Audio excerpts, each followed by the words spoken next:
بسم الله الرحمن الرحيم.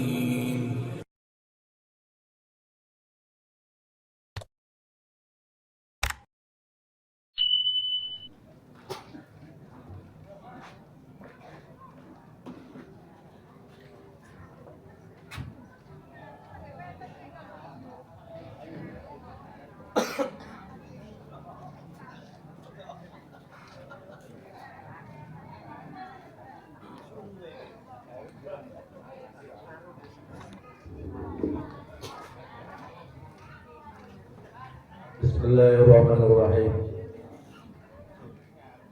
Assalamualaikum warahmatullahi wabarakatuh.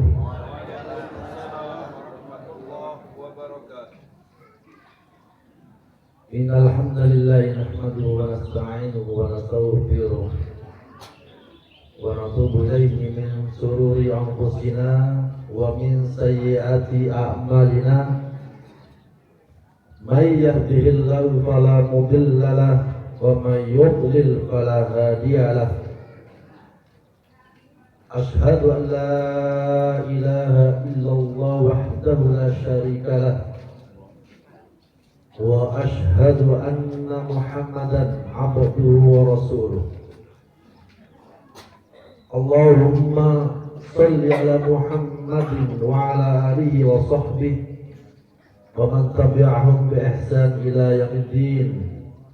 Amma ba'd. Qala Allah ta'ala fi kitabihil karim, a'udzu billahi minasy syaithanir rajim. Ya ayyuhalladzina amanu taqullaha haqqa tuqatih wa la tamutunna illa wa antum muslimun. Hadirin kaum muslimin yang semoga senantiasa dirahmati Allah Subhanahu wa taala. Kita bersyukur kepada Allah Subhanahu wa taala yang telah melimpahkan nikmat-nikmatnya kepada kita semuanya. Sebelumnya yang saya hormati Al-Ustaz Khalis MPD selaku Mudir MBS Mojokerto, MBS Mojokerto. Tentunya juga yang saya hormati dan semoga Allah senantiasa berikan kekuatan, keistiqomahan kepada para asatid dan asatidat, pengurus-pengurus MBS, santriwan, santriwati, dan insya Allah di sini dihadiri pula oleh wali santriwan dan santriwati. Kita bersyukur kepada Allah Subhanahu wa taala atas limpahan nikmat-nikmatnya kepada kita semuanya, terlebih ketika Allah Subhanahu wa taala menetapkan iman kepada kita dengan keimanan yang baik, keimanan yang Allah SWT perintahkan kepada kita, baik dalam Al-Quran Al-Karim maupun dalam sunnah Nabi yang mulia. Kita menyadari pentingnya pendidikan, karena sesungguhnya Allah Subhanahu wa taala sangat memuliakan mereka yang berilmu, dan bahkan Allah meninggikan mereka beberapa derajat. Yarfa'illahu alladziina amanu minkum walladzina utul ilma darajat. Semoga Allah senantiasa berikan kesabaran guna kita benar-benar mudah untuk bertawakal serta istiqomah dalam ketaatan sampai kita benar-benar menghadap Allah Subhanahu wa taala. Alhamdulillah, Allah wa iyyakum jami'an. Materi yang diamanahkan pada kami pada pagi ini adalah bagaimana membangun akhlakul karimah atau karakter religius dan kemandirian melalui pesantren Muhammadiyah Boarding School. Tentunya berbicara tentang materi ini kita tidak akan pernah lepas bahwa baginda Muhammad SAW sebagai teladan dalam segala hal yang menyangkut kehidupan, kebaikan dalam hidup dunia dan akhirat. Sehingga ketika berbicara tentang bagaimana kita membangun karakteristik religius dan kemandirian ini tidak mudah, tidak seperti membalikkan dua telapak tangan kita. Dalam hal ini tentunya kita harus mengacu pada baginda Rasul Muhammad SAW sebagai teladan itu.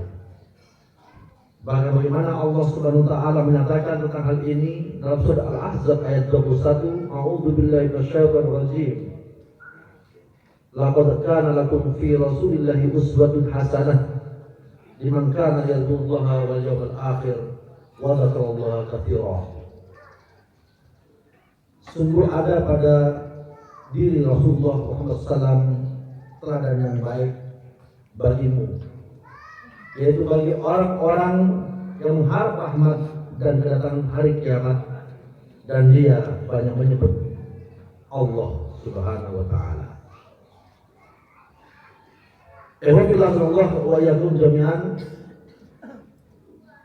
Firman Allah SWT ini adalah merupakan perintah agar kita mengikutinya.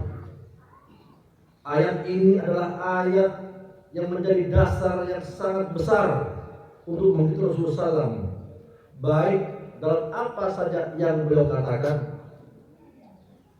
apa saja yang beliau lakukan, apa saja yang beliau tentukan atau putuskan, bahkan dalam segala keadaan, apakah kita senang atau tidak, maka tidak ada kata selain kita menteladaninya untuk kita berharap mendapatkan keberkahan dan kemuliaan hidup dunia akhirat.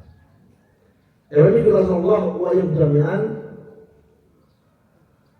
Semua tidak tanduk Rasulullah SAW sebagai teladan bagi umatnya, terlebih dalam pendidikan, dalam upaya kaderisasi.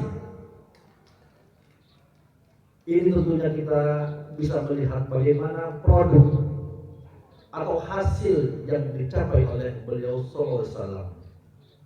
Kita mengenal pribadi Abu Bakar As-Siddiq radhiyallahu taala anhu, Umar bin Khattab Al-Faruq radhiyallahu taala anhu, Utsman bin Affan, Ali bin Abi Thalib.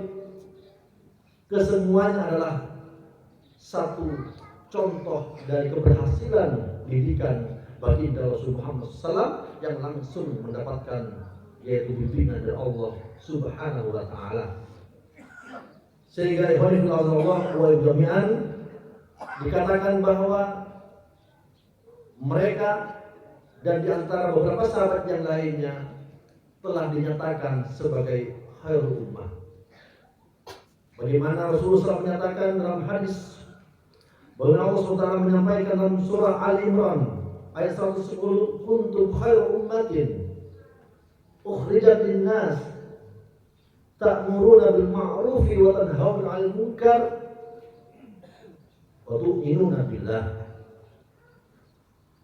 Allah berfirman saat itu, yakni kepada Rasulullah SAW dan juga sahabatnya, sebagai suatu kepastian bahwa mereka adalah khairul ummah, sebaik-baik umat di saat mereka adalah orang-orang yang tegak mengikuti Rasulullah SAW, beramal ma'ruf, nahi munkar, dan mereka beriman kepada Allah Subhanahu wa taala. Secara khusus baginda Rasulullah Muhammad SAW mengatakan khairu ummati qarni thumma alladhina yalunahum thumma alladhina yalunahum, bahwa sebaik-baik umatku adalah pada masaku, kemudian orang-orang yang setelah mereka, yakni generasi berikutnya tabi'in, kemudian orang-orang yang setelah mereka adalah tabi'ut tabi'in. Dan selama siapapun di antara mereka mengikuti seperti a'immatul muslimin, termasuk kita semuanya, harapannya adalah kita pun juga termasuk yang dimaksud dengan khairul ummah ini. Kita berupaya untuk mendapatkan apa yang telah dinyatakan tentang khairul ummah kepada para sahabat-sahabat Nabi Muhammad sallallahu alaihi wasallam. Oleh karena Allah, wayang jami'an yang ini saya tegaskan adalah bahwa Rasulullah SAW dalam menyampaikan dakwahnya di sana tidak hanya menggunakan manhaj atau metode personal dari mulut ke mulut atau metode diskusi mujadalah, melainkan melangsungkan dakwah Islam juga melalui pendidikan seperti yang sekarang kita saksikan MBS Mojokerto ini.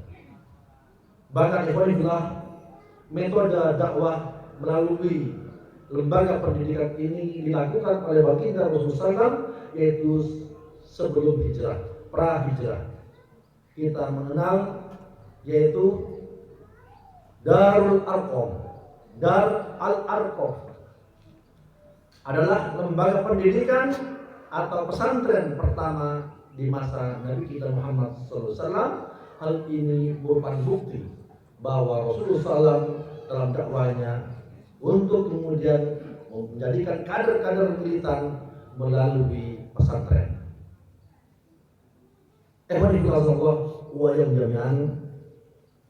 Kita tahu bahwa sebelum Rasulullah SAW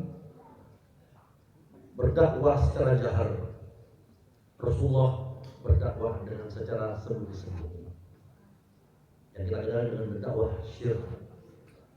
Dan berdakwah syir ini, kalau Ustaz Khalis dari awal tahun 2012 mungkin nggak pakai dia, nggak pakai dakwah syir dia, langsung jahar, atau mungkin dakwah syir yang lain, nikah siri mungkin. Kayaknya saya tak ya. Dakwah syir ini dakwah sembunyi-sembunyi Pak Bu. Awal dakwahnya baginda Nabi Muhammad SAW itu.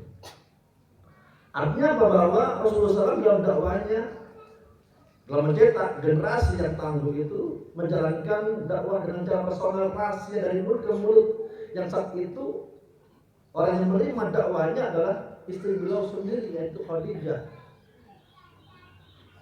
melalui sepupunya yang bernama Waraqah bin Nawfal. Yang kedua ada sepupunya, anak pamannya Ali bin Abi Thalib yang nanti kemudian menjadi mantunya, dan sahabat sesuku yakni Abu Bakar As-Siddiq radhiyallahu anhu. Inilah orang yang pertama-tama menerima dakwah Rasulullah SAW secara sembunyi-sembunyi. Tentunya bukan Rasulullah SAW yang telah benar-benar Allah tetapkan sebagai Nabi dan Rasul terakhir tidak berani menggunakan jahar, tapi ini siasat. Kita memang bisa jadi memiliki kemampuan, tapi adanya permasalahan-permasalahan yang ada di lingkungan kita mengharuskan kita juga harus pandai dan mensiasatinya. Artinya apa? Bahwa di sana ada strategi.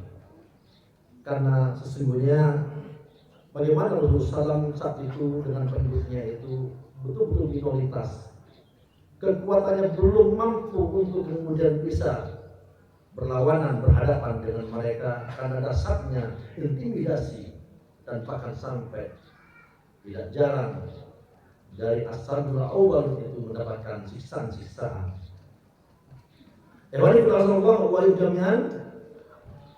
Namun ketika jumlah kaum muslimin mencapai sekitar 30-an, 30 sampai 40, maka Nabi mulai merubah metode dakwah dari sir kemudian menjadi jahar, yaitu dengan mulai saat itu membuat semacam lembaga pendidikan. Maaf, ini masih ada di dakwah syir ya. Cuma di situ ada perubahan metode dakwahnya, yaitu membuat lembaga pendidikan. Rumah sahabat Al-Alqam bin Abi Al-Alqam telah menjadi sekolah, menjadi pesantren dari sekitar 40 orang yang pertama masuk Islam. yang kemudian kita kenal dengan istilah as-sabiqul awwalun. Kalau Ustaz Khalis di sini tahun 2015 itu 3 santri laki-laki. Kemudian putrinya berapa? Dan setelah ditinggal umrah malah berkurang lagi, begitu. Dan alhamdulillah mereka lah yang mungkin bisa dikatakan as-sabiqul awwalun. Atau mungkin hari ini pun juga masih dikatakan as-sabiqul awwalun karena mereka dari awal bersama-sama, ya, bersama-sama Ustaz Khalis dalam upaya untuk saling memberikan kemanfaatan, belajar mengajar bersama, memahami Al-Quran dan hadis Nabi SAW. Dan ketika memang mereka sampai akhirnya, pastinya mereka adalah orang-orang yang tangguh, orang-orang yang militan, yang tentunya akan kedepannya akan bisa memberikan kemanfaatan khususnya bagi alma maternya. Allah wa jami'an, yang kita ingin sampaikan juga bahwa posisi rumah sahabat Al-Arqam ini terletak di kaki Bukit Sofa, yakni dekat Masjidil Haram. Jadi kalau jangan bayangkan nanti ketika umroh atau haji, ya, di kaki ketika kita sa'i Sofa Marwah di sekitar itu. Artinya apa? Sangat dekat dengan Ka'bah, sangat dekat dengan Masjidil Haram. Ini maknanya apa ya? Maknanya bahwa dipilihnya rumah Al-Arqam ini adanya suatu upaya agar siapa saja yang menerima terpaan pendidikan Islam itu juga mereka mudah untuk mengakses dalam ibadah. Seperti halnya kita di sini. Asrama, namanya pondok, boarding school, maka tidak pantas atau bahkan jangan sampai jauh dari masjid, karena masjidlah mereka itu menempa ilmu-ilmu yang kemudian mereka praktekkan di masjid itu sendiri sebagai pusat dakwah. Rumah Al-Arqam, ya, juga termasuk rumah yang saat itu dipandang sebagai rumah yang aman. Tentu akan beda ketika Nabi SAW itu melakukan dakwahnya di rumah beliau sendiri, yang tentunya ancaman-ancaman akan semakin kuat adanya. Maka kesimpulannya Allah wa jami'an dari paparan saya tentang bagaimana Rasulullah SAW sebagai kiai pertama dalam sebuah lembaga pendidikan pesantren, minimal kita pahami bahwa peran Nabi SAW itu sebagai pengajar full time 24 jam, sehingga pesantren tidak bisa dikatakan sebagai pesantren kalau di situ tidak ada yang mengasuhnya 24 jam. Sebagaimana Nabi SAW itu mengajarkan al-Islam kepada para sahabatnya itu 24 jam. Kemudian yang kedua, di zaman Rasulullah SAW juga ada santri. Siapakah santrinya? Ya para sahabat yang saat itu memeluk Islam, yang menerima dakwah Nabi kita Muhammad SAW. Kemudian hadirin, hal itu ada pada masa-masa dakwah Syekh.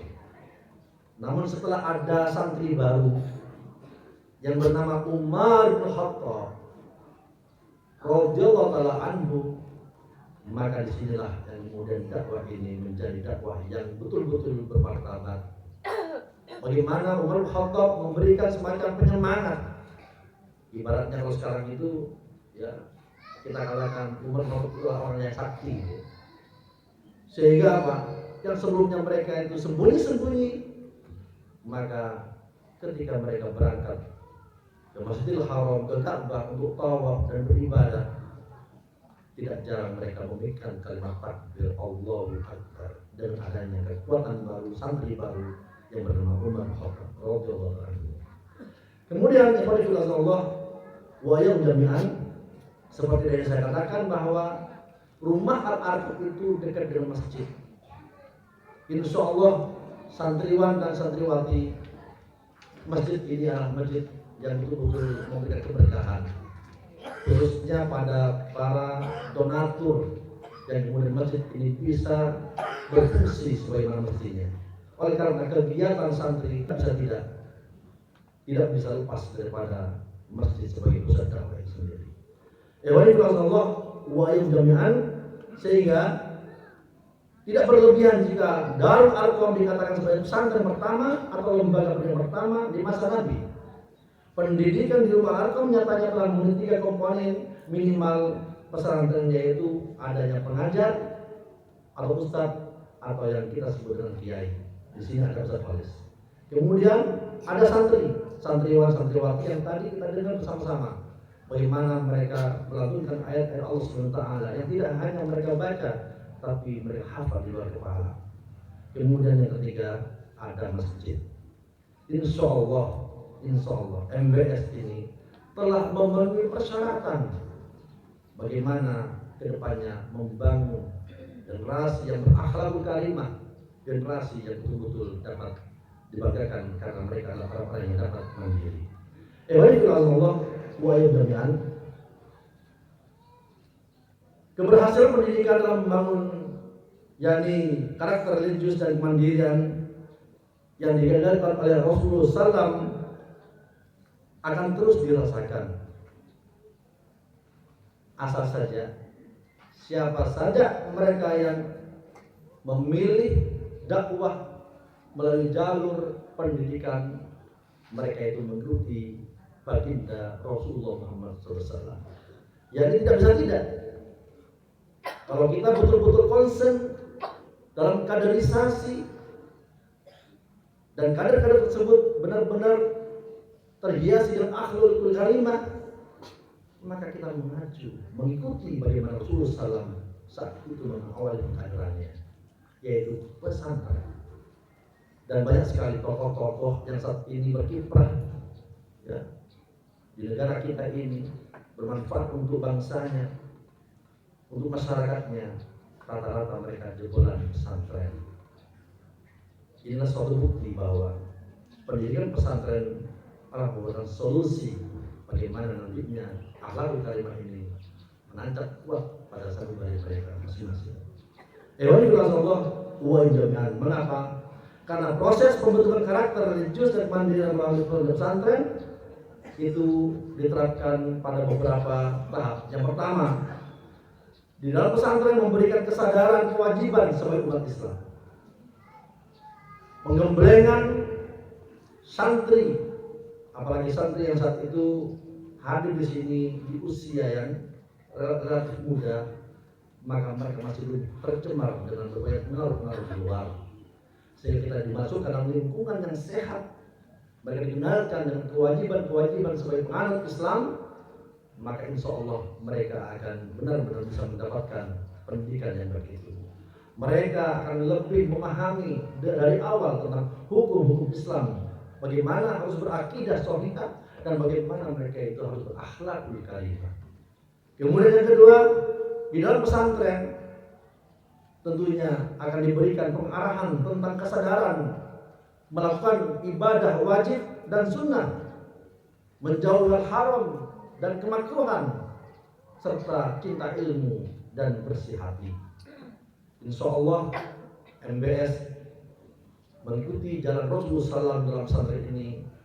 Kewajiban tentu tidak akan pernah kita melihat mereka lalai dalam hal itu. Minimal di sana adalah sholat wajib, sholat rawatib, dan ketika ini mengikuti contoh Rasulullah SAW juga tidak hanya sholat rawatib atau wajib, tapi juga diikuti dengan sholat sunnah. Masya Allah, insya Allah saya yakin tanpa saya harus ngecek di sini malam hari Pak, tanpa jenengan sebagai wali santri santriwati harus datang bagaimana sih keadaan anak-anak saya di pesantren di MBS, insya Allah mereka lebih awal bangun ya pada malam hari untuk kemudian mereka berwudu, bersuci, dan kemudian mereka menghadap kepada Allah Subhanahu wa Ta'ala. Itu suatu kepastian. Mengapa? Karena memang di sini tempatnya untuk mengamalkan ilmu itu. Mereka paham al-ilmu bila amalin kasyajari bila tamarin. Ilmu yang tidak diterapkan seperti pohon yang tidak berbuah. Insya Allah ini telah disampaikan oleh para pengasuh, oleh para asatidz. Dan bahkan hafalan mereka itu menghiasi sholat malam mereka, yang tidak hanya sekedar ia melakukan sekian rakaat selesai, tapi di sana justru ia akan bermurojaah hafalannya di dalam sholatnya. Masya Allah, tidak bisa kita bayangkan anak-anak kita yang seperti ini, yang di pesantren ini melakukan hal itu, yang terkadang orang tuanya tidak mampu. Bagaimana kalau dibandingkan dengan murid-murid, dengan siswa-siswa, dengan anak-anak yang di luar sana, walaupun mereka sekolah di negeri atau di swasta, tapi tanpa adanya kesabaran, binaan yang konsisten, teladan yang baik dari seorang kiai dan asatidz, tentunya tidak mudah untuk kemudian mereka diajak bangun malam, apalagi sampai sholat dengan sholat yang lama. Kemudian juga dengan puasa. Tidak hanya insya Allah mereka berpuasa wajib, tapi saya yakin di sini juga diterapkan puasa sunnah Senin dan Kamis, dan bisa jadi ada di antara santriwan dan santriwati yang betul-betul sudah memahami arti amalan-amalan sunnah sebagai penyempurna dari amalan wajib. Mereka pun mungkin ada yang sampai puasa daud, mungkin seperti itu. Inilah kebanggaan kita, Pak Bu. Bisa jadi memang awal kita melepas anak-anak kita itu sedih, bisa jadi. Tapi kalau kita melihat bagaimana mereka tadi melantunkan ayat Allah Subhanahu wa Ta'ala dengan tajwid dan makhraj yang benar, apa yang kemudian kita sayangkan ketika mereka lebih nyaman, aman di sini tanpa dipengaruhi hal-hal yang mengotori akidah mereka, menodai akhlak mereka, melemahkan semangat ibadah mereka. Insya Allah kita lebih tenang karena memang mereka sedang dibangun, yaitu akhlaknya untuk menjadi akhlak yang mulia, dan kemudian nanti mereka menjadi manusia yang mandiri. Kemudian juga bahwa di pesantren mereka akan diarahkan untuk membiasakan diri melaksanakan kewajiban sebagai penganut Islam yang taat, berbuat, berpikir sebelum berbicara, merenungi dosa-dosa, menghukumi diri sendiri jika melakukan kesalahan. Saya dan mungkin juga ada di sini yang jebolan pesantren, tapi insya Allah rasa-rasanya sekarang sudah ada yang namanya kekerasan, begitu. Dulu waktu saya mondok seringkali digundul, ya, dipukul, bahkan ada yang diusir. Ya, memang kebetulan saya termasuk jebolan pesantren dengan sistem gontor. Ya, jadi selama itu memang masya Allah disiplin itu seperti disiplin militer, gitu. Ya, sehingga tentunya hal ini menjadi kesalahan ketika kita pernah melakukan sebagai mudabbir, katakanlah mengurus kemudian memukul, menempeleng. Tidak seperti itu. Insya Allah di MTS Jawa, insya Allah ramah santri, ramah anak. Bu, tenang Bu ya. Ya, nggak seperti yang pernah Ibu dengar bahwa ada pembulian, ya, baik dari sesama santri, ya, atau mungkin juga oleh siapa, oleh asatidnya atau kiainya. Karena pesantren itu juga sudah pernah ternodai, mungkin alhamdulillah. Insya Allah saya kenal Ustaz Khalis, beliaunya bersama saya di Musida, ya. Beliaunya seringkali menasihati teman-teman mahasiswa untuk kemudian ya tidak keluar jalur sebagai seorang muslim. Allah wa iyyakum jami'an. Adapun membentuk karakter mandirian pada santri dilakukan dengan jalan. Yang pertama, memberikan pengetahuan secara detail dari kegiatan pembelajaran. Detail, Pak. Beda ya, waktu saya sendiri juga termasuk guru di SD dan SMP, dan juga sekarang juga masih ngajar juga di pondok pesantren di Imam Bukhari di Canggih. Itu beda, rasanya beda. Segala apa yang ditanamkan di pesantren ya itu berbeda dengan apa yang diterima oleh mereka yang saat ini berada di sekolah-sekolah pesantren. Sangat beda, Pak. Ya, pastinya kita melihat rapotan. Kalau dulu saya di pondok itu masih mengenal ya nilai nol itu 0, 1, 2, 3, 4, 5 itu masih mengenal. Tapi sekarang Pak Bu silakan lihat di sekolah-sekolah SD, SMP, SMA ada enggak nilai 5? Nilai 60 ada Bu? Pak? 70? Enggak ada juga. 80? Enggak ada. Minimal 90. Sampai anak yang pernah masuk pun juga dapat nilai 90. Oke. Anak yang sudah jarang masuk tapi masih dipaksa-paksa untuk mengikuti ujian sampai gurunya datang. Ya Allah, apa yang mereka cari? Dan itu insya Allah tidak berlaku di pesantren. Ya, tidak berlaku. Disinilah kita lebih nyaman sebenarnya anak-anak kita ya taruh untuk kemudian mereka bisa mengenyang hidup pesantren. Kemudian pastinya di pesantren di sana adanya ya arahan-arahan tentang kemampuan menganalisis dan menyimpulkan bahwa kegiatan sesuai dengan kebutuhan santri di masa yang akan datang. Ya, mereka insya Allah akan dilihat ya bakat-bakatnya, potensi-potensi yang ada. Karena kenapa? Karena insya Allah seorang kiai atau pengasuh akan melihat kesehariannya, sehingga dia tidak akan pernah dipaksa pada sesuatu yang kiranya bukan keahliannya. Di pesantren kami di Imam Bukhari sana ada seorang anak ternyata pada disuruh ceramah nggak bisa. Terus kalau nggak bisa mau dipaksa? Enggak. Ternyata apa? Ada bakat yang lain, ada potensi yang lain yang mesti bisa dikembangkannya. Ternyata dikasih kambing, dikasih bebek, sekarang kok banyak kambingnya dan bebeknya. Oh ternyata apa? Tidak di peternakan. Seperti itu ya. Di sini juga seperti itu insyaallah. Ya bilang Allah wa jami'an.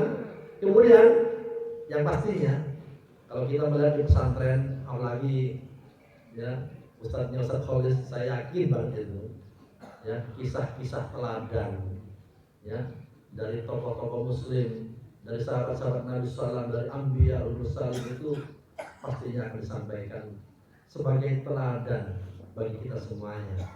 Ya, dari selain Nabi dan Rasul ada sahabat-sahabat Nabi yang tidak mendapatkan wahyu Allah Ta'ala namun bisa menerapkan apa yang diajarkan oleh Nabi SAW. Artinya apa? Kalau mereka bisa, kenapa kita tidak? Disampaikannya begini tentang ya bagaimana ketawaduannya, bagaimana tentang kedisiplinannya, bagaimana tentang keberaniannya, dengan kekehnya, keistiqomahannya, kesederhanaannya, disampaikan semuanya itu. Mereka adalah orang-orang yang siap memotivasi santri-santrinya agar mencontoh teman yang mungkin sudah memulai untuk mengikuti teladan-teladan yang baik tadi itu. Jadi antara anak-anak ternyata juga di sana saling mempengaruhi. Makanya di pesantren itu, masya Allah, teman itu Pak Bu itu melebihi saudara kandung. Selama ini saya memiliki cerita kisah itu justru dengan teman di pesantren daripada yaitu saudara kandung saya sendiri. Kalau di rumah waktu itu masih kecil, ya adik saya ya udah main sendiri, saya main sendiri. Kalau di pesantren mau main kemana? Kalau nggak di situ saja. Olahraga di situ, belajar di situ, sholat di situ, tidur di situ, makan di situ. Dan masya Allah 4 tahun. Sehingga masya Allah ya kalau saya pas ke pondok gitu ya ada reuni di apa namanya itu di setel lagu himne pondokku lagi. Mungkin sih ada yang dari Gontor mungkin. Ya, itu himne pondokku itu masya Allah itu benar-benar memberikan ingatan kita bahwa memang pondok itu seperti ibu kandung. Ya, kalau boleh saya sampaikan ya liriknya itu, pondokku tempat naung kita dari kecil hingga dewasa, rasa batin damai dan sentosa dilindungi Allah Ta'ala. Adik-adik, santriwan, santriwati merasakan ini semuanya? Merasakan ya? Ya, Jadi tempat naung kita dari kecil sampai dewasa, rasa batin damai dan sentosa dilindungi Allah Ta'ala. Kemudian, oh pondokku, engkau berjasa pada ibuku Indonesia. Betul. Ibu kandungnya dulu tentu bisa ya memberikan yang terbaik. Pada sebenarnya kewajiban utama itu ada pada orang tuanya, tapi justru itu diambil alih oleh pesantren. Tiap pagi dan petang kita beramai sembahyang mengabdi kepada Allah Ta'ala di dalam kalbu kita. Wahai pondok tempatku, kasihlah ibu kandungku dan kasih serta sayang padaku, oh pondokku, ibuku. Begitu. Ya Bu ya. Kalau misalkan jenengan Bu nangani putra dan putrinya di rumah seperti ini, seorang mampu Bu. Sakit Bu. Sakit ya. Masya Allah, berarti ibu sebenarnya pantas untuk bikin pesantren. Ya, tapi yang tidak bisa kita dapatkan Bu, yaitu apa? Interaksi antara mereka dengan temannya, interaksi antara mereka dan asatid, interaksi mereka dengan kiainya dan lingkungannya itu.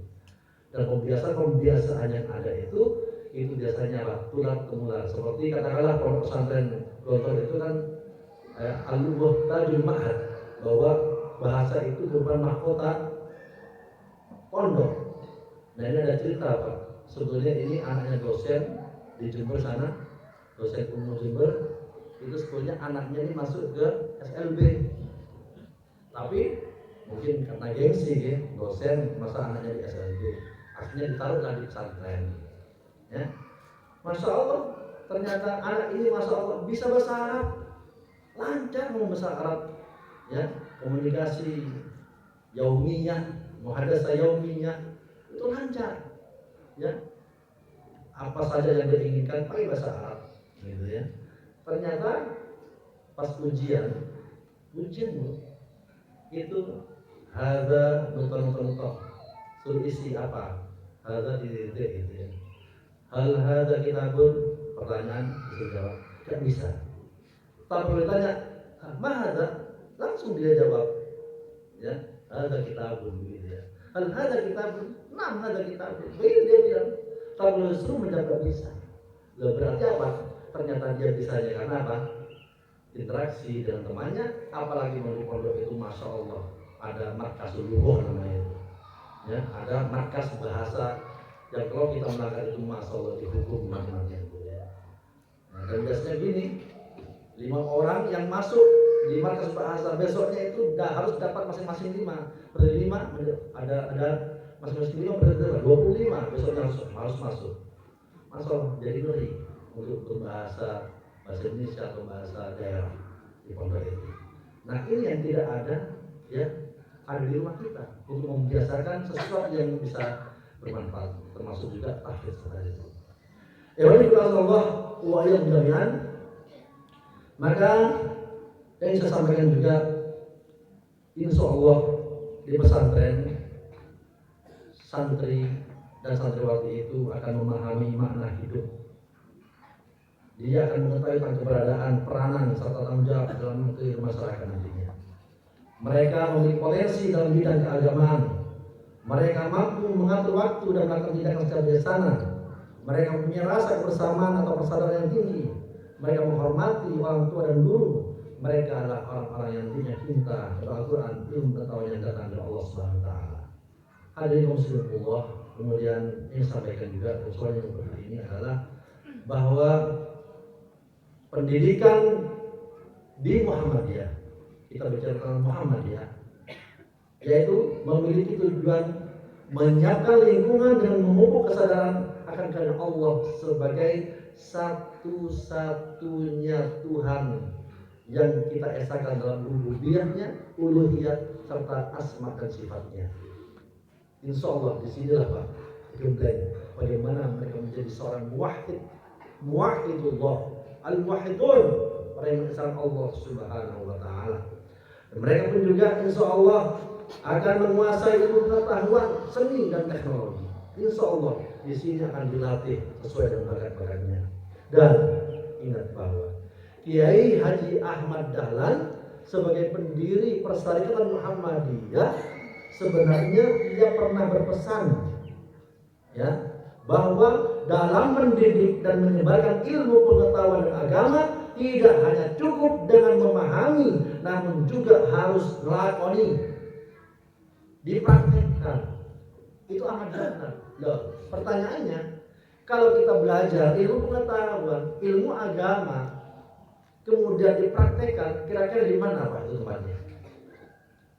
Kan di pesantren ya. Dia ajarkan sunnah, disinilah yang kemudian dilakukannya. Beda ketika ini diajarkan di sekolah agama, sekalipun yang waktu pengajaran itu sangat terbatas. Belum lagi bisa jadi ya gurunya izin ya karena sakit, karena rapat. Praktis mereka itu dapat berapa jam untuk agamanya Pak. Bagaimana lagi untuk prakteknya? Karena prakteknya itu harus menunggu nanti ujian praktek 6 bulan kemudian. Begitu. Tapi di sini langsung praktek. Nah ini.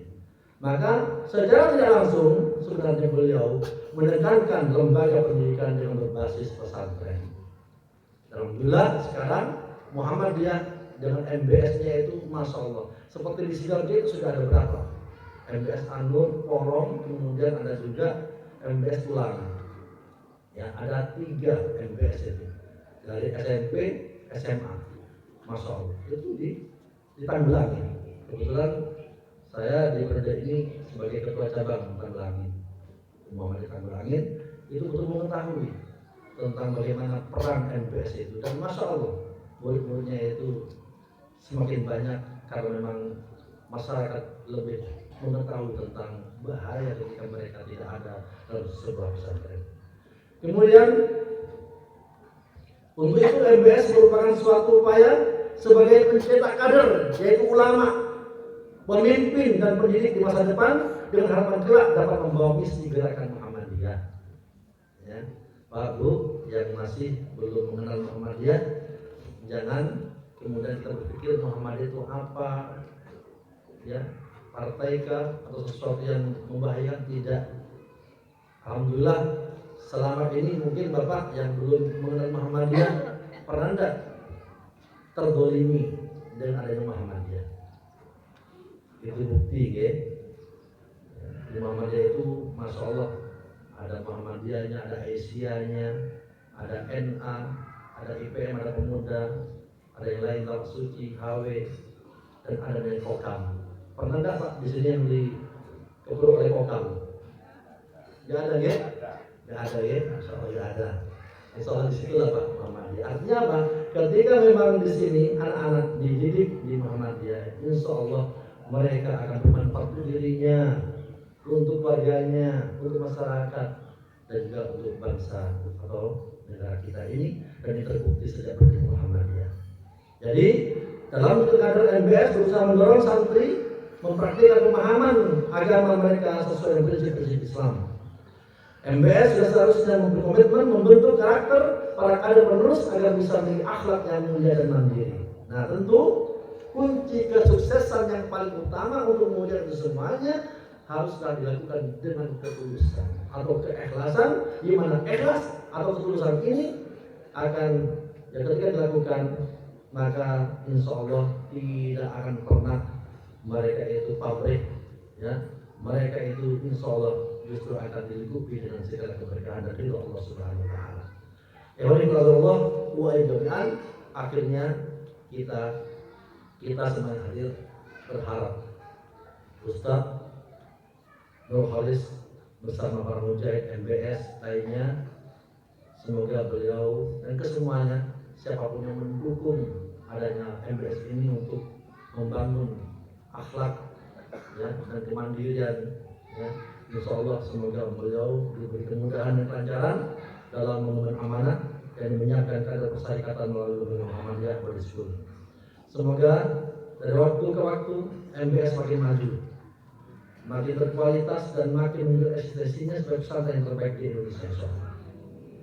Semua tentunya dalam rangka menyempurnakan ikhtiar menuju keadaan yang lebih baik berkali-kali lipat sehingga santri terus bertambah hingga mencapai ratusan bahkan puluhan ribu. Tidak menutup kemungkinan ya. Dengan tahu LKC, ya LKC itu saya termasuk pertama sebelum ada LKC kita bergerak di bidang kemanusiaan di Sidoarjo. Kemudian Ustaz Fathur Rahman itu kan memang dulu beliaunya mendapatkan tugas dakwah dari Dewan Dakwah di Pungging sana itu yang sekarang di LKC. Itu kemudian kita mendapat bantuan di Aturos Al-Islam di Jakarta, pendirian masjid, kemudian ada beberapa lokal, dan dulu akhirnya kita usulkan nanti ada SD, SMP, dan ternyata sampai hari ini. Coba bayangkan tempatnya itu Pak dulu, masya Allah, tidak berpikir. Bahkan di situ ada tanah berapa bidang tanah itu yang sepertinya tidak bisa dibebaskan karena milik LDI. Tapi qadarullah sekarang bahkan pabrik yang di sebelahnya itu sudah dapat dibeli oleh perusahaan LDC. Masya Allah. Saya dulu pernah mengatakan ke Ustaz Fathur dalam suatu forum, rasa-rasanya kalau kita bikin sekolah formal yang akan ada peminat Ustaz. Tapi dengan keteguhan dan kekompakan seluruh personel, karena Ustaz Fathur itu memang dulunya di Muhammadiyah di Muhammadiyah dan pesantren Al-Fatah dan seluruhnya jamaah jaringan kuat, Dewan Dakwah juga, maka akhirnya sekarang didukung oleh banyak pihak. Tinggal bagaimana komunikasi dan doa, itu insya Allah kita akan bisa menjadikan MBS kita ini seperti yang kita harapkan. Kemudian sekali lagi semoga Ustaz Khalis bersama seluruh komponen mujahid di MBS dapat melaksanakan amanah yang mulia sebagaimana kiprah perjuangan para mujahid terdahulu yang telah terbukti hingga akhirnya. Di tengah kesibukannya mereka itu menyempatkan diri untuk mengorbankan hartanya, pikirannya, tenaga, waktu, dan bahkan nanti jiwanya sekalipun. Insya Allah kesemuanya dalam rangka kaderisasi, pembangunan akhlak mulia dan mandiri melalui pendidikan berbasis pesantren. Amin ya rabbal alamin. Kemudian sebagai penutup, Pak, Bu, monggo semuanya berperan. Kalau masing-masing ini memiliki tugas untuk menjadi santri, coba sudah berapa yang nantinya akan masuk ke pesantren ini? Monggo Pak, Bu, dengan atau kita semuanya sama-sama merenungi firman Allah Subhanahu. Laula akhartani ila ajalin qarib fa asaddaqa wa aku minas sholihin. Itu surat apa ya? Al-Munafiqun ya. Itu kan apa? Kalimat penyesalan dari orang-orang yang sebenarnya dia diberi kesempatan atau bahkan dia mampu melakukan tapi dia tidak lakukan, sehingga dia berharap agar Allah menunda kematiannya barang sebentar untuk bersedekah. Nah, bersedekah itu dari rezeki wa fi bumi ma'ruzaqnakum, tidak tentu tidak harus rezeki itu dengan apa, dengan duit, tapi dengan solusi, dengan pemikiran, dengan masukan-masukan, dengan memberikan solusi bagaimana pesantren bisa lebih berkembang.